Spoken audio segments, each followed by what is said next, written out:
What up, Salvador Briggman here. Welcome back to the Crowdfunding Demystified YouTube channel. On this channel, we talk about how to actually get funding from the crowd when it comes to doing a nonprofit fundraiser, when it comes to doing a GoFundMe campaign, when it comes to even getting funding for your business.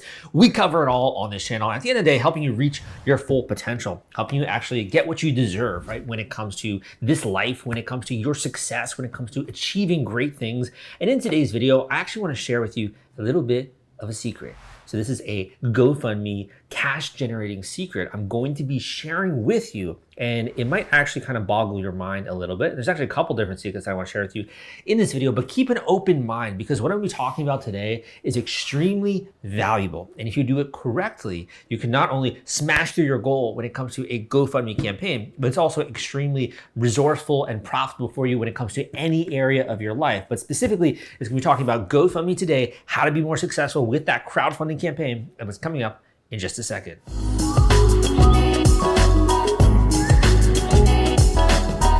So when I first started talking about GoFundMe, and really my goal was to do this with my book, The Crowdfunding Personal Expenses, which is available on Amazon via paperback version, or you can get a version on Audible. And so many people have said incredible things about that. So first of all, thank you so much, my community, for rallying around me and reading that book and getting a lot of value out of it when it comes to my students.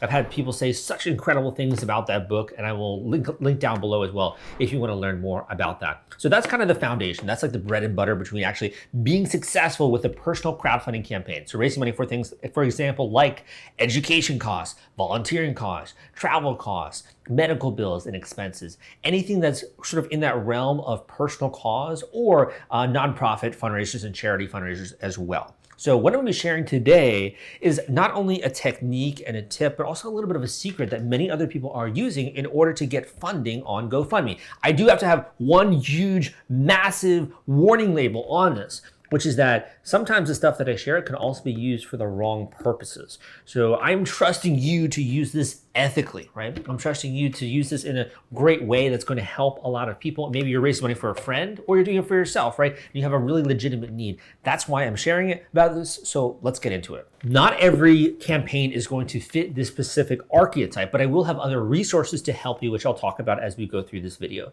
But first of all, if you really want to hit it big when it comes to a GoFundMe campaign, and specifically I'm talking about crowdfunding and raising money online, there's one word that I want you to write down right now. This is like a classroom, man. Like if you got a piece of paper, write this word down, and that word is injustice.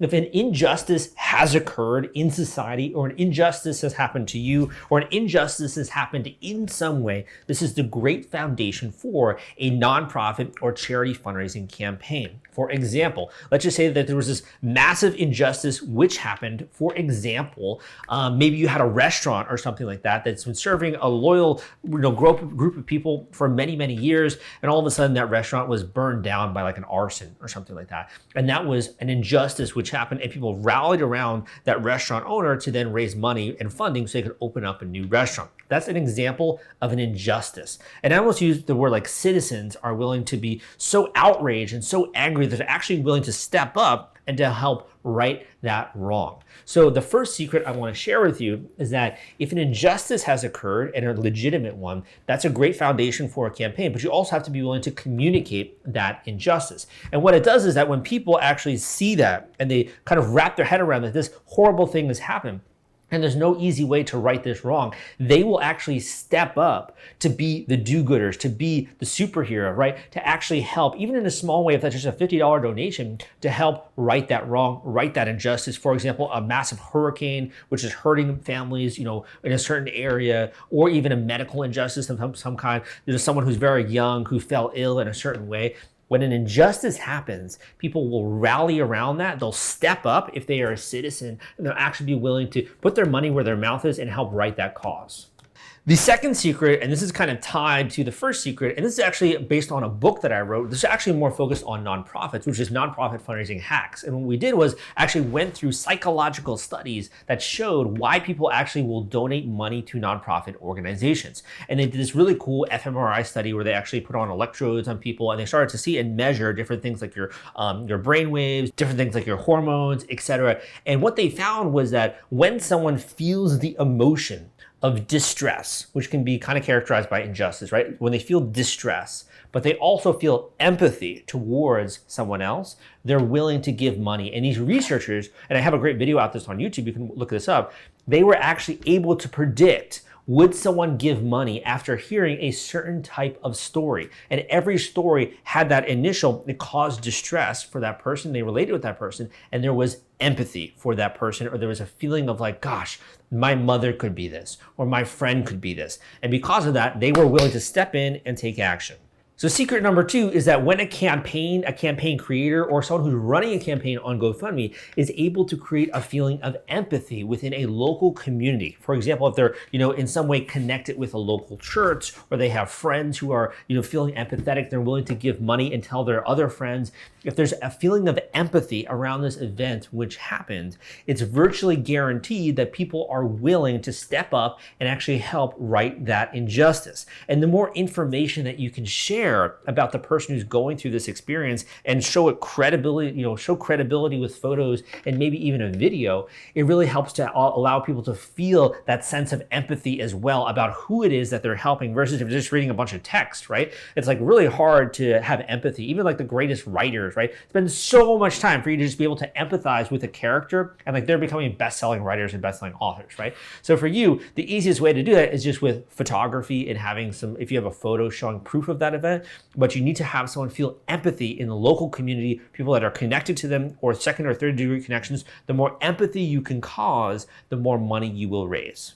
Want to take all the stress out of fulfilling your Kickstarter rewards? Fulfillment is the turnkey solution that puts product delivery on autopilot. The Top Campaigns uses trusted high-tech provider to store, package, and ship their products. Focus on growing your business. Leave shipping to the experts. Don't wait. Get a custom quote from Fulfillment today. Link in the description.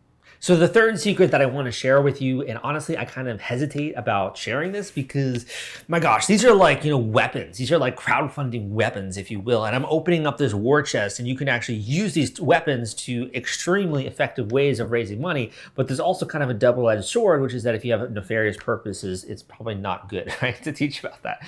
So really use these ethically, and this is really a weapon at the end of the day. And I want to arm you with the right tools so you can be more successful. So the way you do this is with the first and the second secret, which we talked about, which was an injustice has occurred, right? Then there's empathy around that individual or that situation. This is how you pour gasoline on the fire, is that you create a media story, okay? Create a media story. What that does, not only, creating a media story, but also kind of fanning the flames when it comes to this, is that it creates a massive amount of exposure to new audiences. And what it also does, it allows you to make this be a trending story where you start to have people beyond just your local network actually reach out and support this specific cause or this campaign. So by media story, what am I talking about? I'm talking about not only using social bookmarking sites like Reddit. Social bookmarking sites could be anything in terms of like an online forum, if you will, even like a Facebook group of people who are going to care about a specific cause or about this injustice which has happened, and using this and actually having a communication strategy, but also really linking this to other key events which are happening. Now I'm going to throw out a couple of words here, and this might rile you up a tiny bit. But again, my goal here is to give you the tools which can help you be more successful. So for example, connecting this to existing world events that are trending or that are happening, or conversations that are occurring in the media. Number 2, making it political. Thinking about who cares about writing this injustice from a political angle. What local organizations might also care about telling this particular story. Really diving in and thinking about this, not just from your angle, but from other people's angles. Why would they want to have a media story like this go viral? Typically, these styles of media stories are very emotionally triggering, or there's a political element, or it's a human interest story about a specific region, about a specific locality, or it could be about a specific individual and there are other people just like them, and they're kind of like a representation of this larger minority or larger marginalized group, if you will. So if you can actually create a media story, and there might be one or two angles, pitch this to local reporters, put this in social book marketing sites, getting your friends and family to also share this story in different places like Facebook groups, etc. It can begin to create this really interesting viral effect where people are sharing that media story because there's a built-in reason for them to do so. So this goes way beyond the scope of just, a simple like 10-minute YouTube video, and there's a lot of implications as well, and you have to be willing to take action. But if you really want to have a big campaign, using the third secret is going to be, like I said, pouring gasoline on the fire. Like it's going to go crazy, if you will. And I've seen this happen many, many times. So if you want to learn more about this, I do have a free course out there on GoFundMe, which you can check out at crowdcrux.com/GoFundMe course. I will include a link down below. I also have a comprehensive course with all the templates that you need to actually execute this entire process when it comes to raising money with GoFundMe, all the fundraising templates that you need, everything that's holding you every step of the way. And it really speeds up the process. But again, it also gives you access to this war chest. And there's so many different weapons in your arsenal which you can use to really combat this. And I do kind of think of this as well as like a superhero, which is that you are trying to combat an injustice which has occurred, or you're trying to help someone do that. And if that's really your aim, the GoFundMe cash machine is literally the best tool that you have in order to do that. And I've worked extremely hard to make that not only very well crafted, easy to go through, but also extremely practical. It's not like taking like a college course or something like that. It's designed to be practical to get you those results which you are looking for. So I'll also link that up down below if you want to learn more about that, though it is an investment. So if you have gotten this far in the video and you are working on a GoFundMe campaign, first of all, good luck. My hat's off to you if this is a worthy cause or this is an injustice which you are trying to right the wrong of. You're doing awesome work, obviously, and I'm trying to put out more videos to help you when it comes to GoFundMe. So make sure you're always just tuning into those, you're listening, you're learning. And I'm telling you that a lot of the things you're going to be learning when it comes to marketing and promotion can also be used in so many areas of your life. So don't just use this experience, which maybe is horrific or something which has been very tragic for you, in sort of a negative light, but also look at it as a way in which you can grow, a way in which you can learn, become stronger, right? And be able to then execute a campaign and to have that be something that exists in the world, and you then are having an impact and you're actually changing the world for the positive. Give me a thumbs up if you like this video. Come subscribe for more content just like this. I hope that you enjoy some new videos I'm going to be putting out in the coming weeks. Again, my name is Salvador Briggman, and I will see you next time.